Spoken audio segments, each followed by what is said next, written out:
Tahun 1948, seorang dokter diculik, tepat saat ia sedang bersiap mengoperasi pasiennya. Ia tak pernah kembali, tidak ada makam, tidak ada nisan yang bisa disiarai. Inilah jejak pengabdian seorang pahlawan dari Pati, yaitu Dr. Moewardi. Moewardi lahir di Desa Randukuning, Kabupaten Pati, Jawa Tengah. Lahir pada hari Rabu Pahing, 30 Januari 1907. Ayahnya, Mas Sastrowardoyo, adalah seorang mantri guru, sebuah posisi yang sangat dihormati pada masa itu. Dari garis keturunan, ia memiliki darah ningrat Jawa.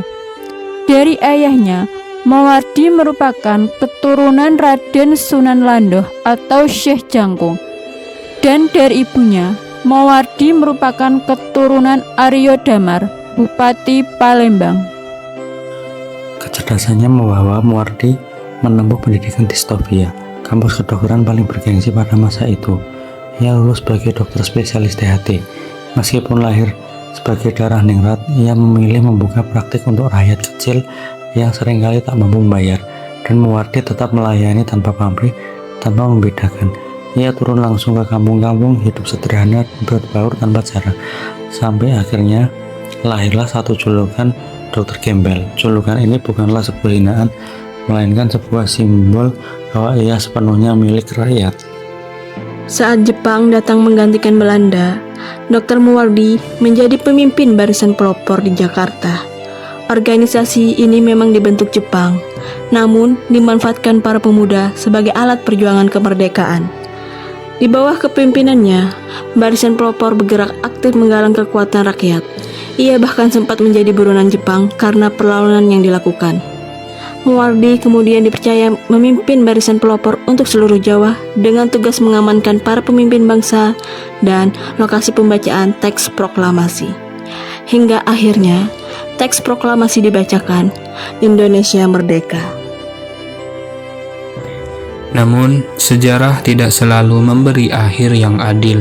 September 1948, Solo begitu mencekam akibat pemberontakan PKI. Dr. Moewardi mendapatkan larangan untuk tidak berangkat ke rumah sakit.